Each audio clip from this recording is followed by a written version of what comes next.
Tengok nih cuy, malpraktek lagi cuy, kayak banyak banget. Ih, kok banyak banget sih kasus malpraktek akhir-akhir ini? Gila. Tapi sebenarnya malpraktek itu kayak gimana sih?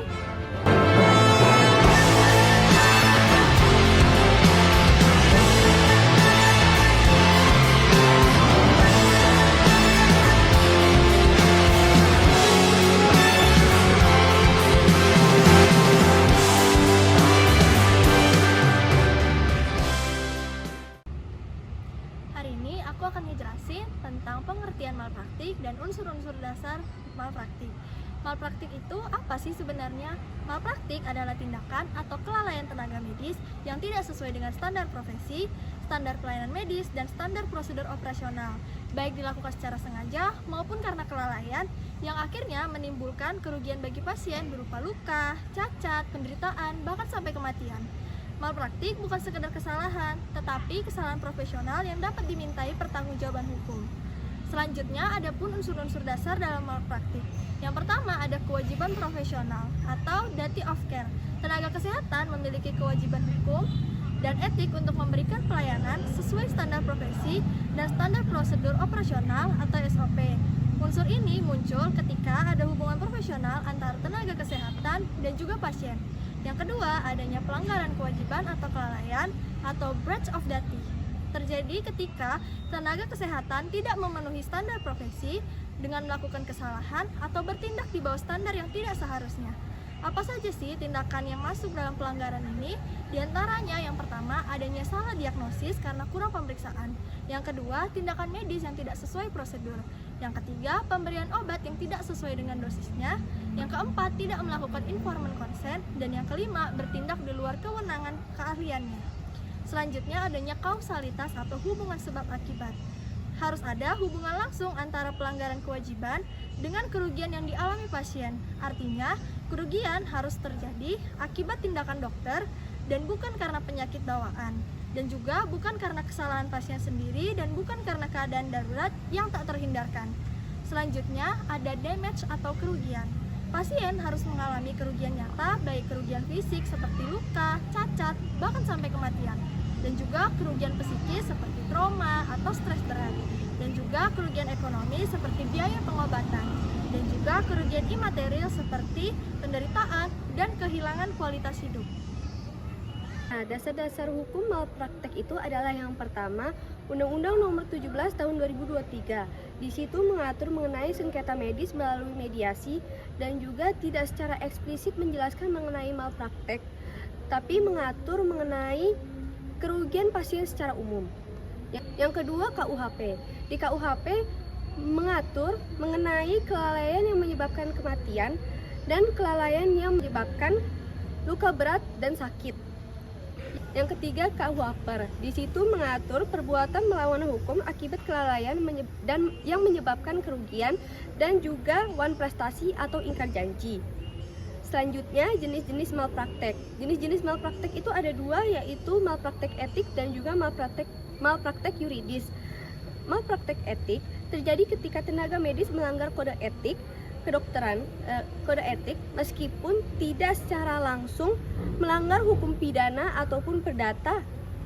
Yang kedua, malpraktek yuridis. Nah, malpraktek yuridis ini dibagi lagi menjadi tiga, yaitu malpraktek pidana, malpraktek perdata, dan malpraktek administratif. Malpraktek pidana adalah perbuatan tenaga medis yang memenuhi unsur pidana. Contohnya seperti menyebabkan pasien meninggal atau cacat permanen karena kelalaian berat.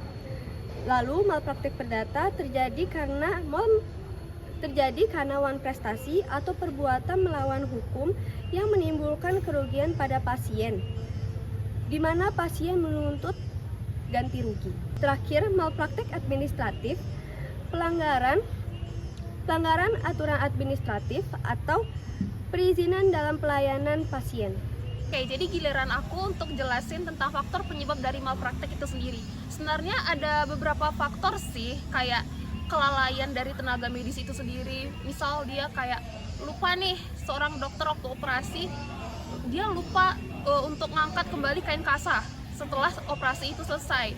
Jadi kain kasarnya masih tinggal di dalam perut pasien tersebut. Nah, itu bisa kelalaian. Terus ketidaktaatan dengan SOP, misal kayak si tenaga medis itu mau cepat aja nih untuk menyelamatkan si pasien, jadi dia kayak ya udah melanggar SOP asal si pasien ini bisa selamat gitu. Terus ada juga tentang komunikasi yang buruk tentang sesama tenaga medis. Jadi kayak ya misalnya si dokter bilang A, terus yang sampai ke nurse-nya itu cuman B gitu. Terus ada juga kurang pengalaman atau kompetensi dari si tenaga medis. Misal dia kayak masih baru nih, terus belum terlalu ngerti atau jago di dalam bidang tersebut. Nah, terus dia disuruh menangani kasus tersebut. Jadi kayak kurang pas gitu dong, kurang klop gitu.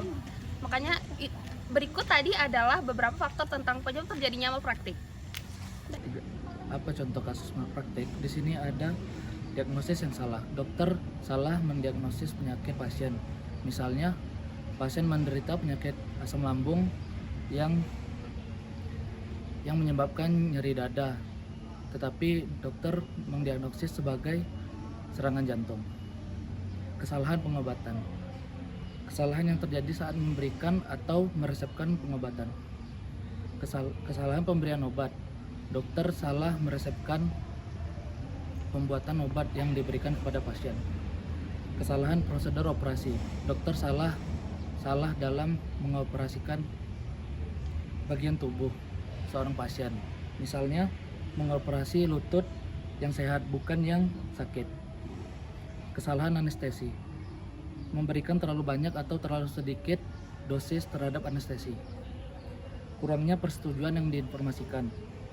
Dokter melakukan prosedur atau pengobatan tanpa menjelaskan sepenuhnya risiko, manfaat, dan alternatif yang akan diterima oleh pasien. Kegagalan memantau kondisi pasien. Pasien yang baru selesai melakukan operasi tidak dipantau secara ketat, sehingga perburukan kondisinya. Misalnya, pendarahan dalam infeksi atau penurunan tekanan darah, terlambat diketahui atau ditangani. Proses pembuktian malpraktik. Proses pembuktian malpraktik itu tidak sederhana karena harus dibuktikan dengan 4 unsur utama dari kelalaian. Yang pertama ada kewajiban. Perlu adanya pembuktian bahwa benar-benar adanya kewajiban daripada tenaga medis terhadap pasien sehingga pertanggungjawaban itu dapat dilemparkan kepada yang diduga melakukan malpraktik. Yang kedua, pelanggaran kewajiban.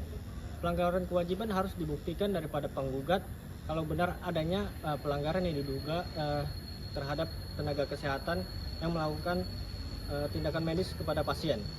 Yang ketiga, adanya hubungan sebab dan akibat, yang artinya perlunya adanya pembuktian bahwa pelanggaran tenaga kesehatan menyebabkan kerugian kepada pasien. Yang keempat, unsur yang paling penting yaitu adanya unsur kerugian daripada pasien, bahwa pasien itu yang kemudian keempat, adanya unsur kerugian. Unsur yang paling penting yaitu adanya suatu kerugian yang diderita oleh pasien untuk dapat dikatakan bahwa tindakan tenaga medis itu merupakan suatu malpraktik. Yang kemudian upaya pencegahan malpraktik. Seorang tenaga medis perlu untuk patuh terhadap standar profesi dan SOP agar tidak terjadinya hal yang tidak diinginkan. Kemudian dokumentasi yang baik untuk keperluan pencatatan dan pembuktian, serta komunikasi yang jelas antara tenaga medis dan pasien agar pasien dapat betul-betul memahami suatu tindakan medis sebelum memberikan informed consent. Jadi, kesimpulan dari materi kelompok kami, malpraktik terjadi karena tenaga kesehatan melakukan kesalahan atau kelalaian yang akhirnya merugikan pasien. Bisa jadi karena tidak mengikuti aturan atau tidak sesuai dengan standar yang sudah ditetapkan. Hukum kesehatan hadir untuk melindungi pasien supaya membantu tenaga medis untuk tetap profesional dan bertanggung jawab. Jadi penting banget bagi dokter, perawat, tenaga kesehatan lain untuk menjalankan tugas dengan hati-hati dan sesuai aturan. Dengan begitu, pelayanan kesehatan bisa berjalan dengan aman dan pasien pun terlindungi.